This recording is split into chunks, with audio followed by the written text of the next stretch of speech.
wonder, amaze, confuse, and whatnot. Books do all of it deep, peep into the lives of the men. Hi guys, welcome to Up on My Reading List. Today we take a sneak peek into the life of the author behind books such as A Sunny Shady Life, I'm Not 24, and now he's coming up with his new book called It's First Love, just like the last one. So we have in the studio today Mr. Sachin Garg. Hi Sachin. Hi Esha. So Sachin, how did you decide to become a writer? See, it wasn't really a conscious decision, just that it started long back actually. So what happened was that I used to write very long and detailed text messages to all my friends. So one of my friends just commented that, dude, you write blog posts in your SMSs. So he added on that, why don't you write blog posts on the internet itself? So I said, okay, I started writing a blog.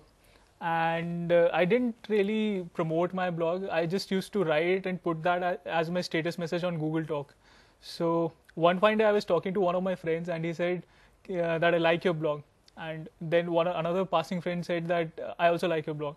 So that's how I suddenly realized that there are actually a lot of readers in my class, in my engineering class of my blog. So one thing led on to another. I realized that I have a good reading list. And for 1 or 2 years, I blogged very consistently and interacted with a lot of people. And then one fine day, one of my very good friends said that, okay, what is next after blogging? So I said, we could write a book. We've been writing for some time. We kind of have a hang of things. So he said, okay, let's write our first books. So that's how both of us wrote our first book each.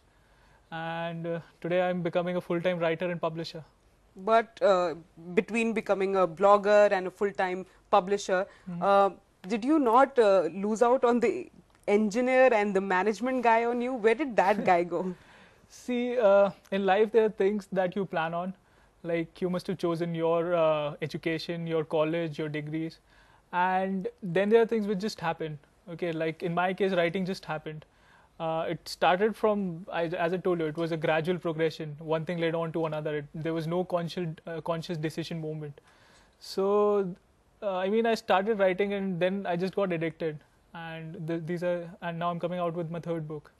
So 3 books down, Yeah. are your parents happy with your decision to leave all things behind and becoming a writer? See, I come from a family where I'm not really allowed to bring female friends home. Okay, so when I wrote my first book, which had a very strong female protagonist who was described in great detail, it was completely a romantic novel. So I wasn't very sure how my family will be receiving it. So I told my father about the book after it was released, and he saw the book, and I wasn't really sure how he'll react, but then he loved the fact that his son has got into writing, and now I have complete support from them. So your second book, I'm Not 24, is written in a female's voice, as you said. But isn't it hard being a man, describing your emotions in a female protagonist, female perspective? See, writing from a female protagonist's point of view was a challenge that I chose to take. Okay, there are tens and hundreds of books releasing every week. So what is unique about your book? What is the challenge you've taken as you write that book? That is what is going to make your book stand apart.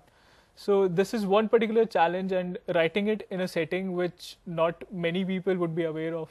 That is another challenge I've taken up in I'm Not 24. So I'm in love with the final product which has come out. I get a lot of feedback from a lot of my readers, and it's been great. The reader response has been great. So the reader's response has been great, but do you get a lot of crazy female fan as well? See, the first time a wall post came on my Facebook wall from a female reader, so I was completely convinced that it is one of my friends who's put up a picture of a girl and put up a name, and he's just pulling my leg, pulling up a prank. But then I came to realize that this is a part of being a writer, and I'm coming to accept it, and I'm not really complaining.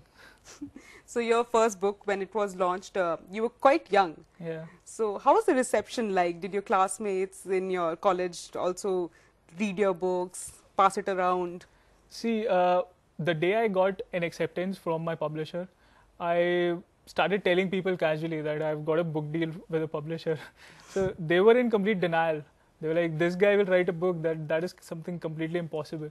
But then the day the book came out, I showed them the book in my hand, and that's when the realization happened that this is actually happening. So one after the other, some of them started reading it because some of them had read my blogs and kind of liked what I wrote. So, and then I started getting feedback and discussed it. Most of them seemed to like it. So from being an author, you now have decided to open a publishing house. Yeah. How does that idea take place in your mind? See, from the Indian perspective, I'm opening the publishing house with one of my very old friend. His name is Durjoy Datta, and he also is an author. Has written 4 books. So both of us together had seen the publishing industry for 2-3 years. So we guys saw certain gaps which we really wanted to fill. Okay, for example, the author's interests in the Indian publishing industry are something which are not really taken care of. So we wanted to fill this gap, get together authors which write good stories, powerful stories, and publish them and promote them and put them in all the shops that we can. That was the idea. So apart from becoming like from a blogger to a writer to a publishing house owner, you have in the middle traveled 21 countries. Yeah. How 12 countries, sorry. How did you travel 12 countries in that one span of 1 year after your first book was launched? See, I've always been very deeply into traveling. Okay, so I was in France for my exchange program during my MBA. So we guys had a lot of, we had classes for 1 or 2 weeks, 1 or 2 days every week. So we guys just interacted with a lot of people and tried to figure out that what is the way to travel Europe, how to use our time in Europe to the maximum. So that's how we made a travel plan. I was with 3 of my friends from my college, and we just picked up a bag and started from the west and traveled east. We started from Spain and traveled till Czech Republic, and then came back to France. So can you count the 12 countries? Yeah, you want me to? Yeah. That'll be Spain. I'm not sure if I'll be able to get all of them. Spain, France, Italy, Greece, Denmark, and Czech Republic, and Slovenia. Fine, I believe it. You can get the 12 countries. But from being a backpacker to being a backbencher, from being a backpacker to a backbencher, how did the idea of backbenchers as a series come in your head? Please tell our audience about backbenchers. See, I was exclusively a backbencher when I was in school, college, and MBA as well. So the idea behind backbenchers is that once people read a book, they sort of establish a connect with the characters. So I thought that why not build a series where the same characters are used throughout the series. Okay, so the name of the series is The Backbenchers, and the first book coming out under The Backbenchers is The Extra Class, and it has been written by 2 people. One is me, and another is my co-author Durjoy Datta, and we will be releasing it under a common name which is Siddharth Oberoi. Okay, so the people behind the book are going to change, but it will always be penned under Siddharth Oberoi. And it's going to be a series, and every sequel will come out every 6 to 8 months. So isn't it like a problem that you write a book with a pen name which is not credited to you? Yeah. So does it lead to problems later? Not really, because the person who is behind it always knows that it's going to be penned under Siddharth Oberoi. Okay, so now your third book is coming up. Yeah. It's First Love. Yeah. So if I tell you you're a management guy, give us like a one-liner sales pitch. One-liner sales pitch. Okay. I would say you have to read the book, because when you read it, you'll be freaked out on finding out that how similar it is to you. It is freakishly similar to you and your life. Well, guys, that was Sachin Garg. Next edition of Up on My Reading List, we'll have another author. We'll peek into their life. And till then, ciao.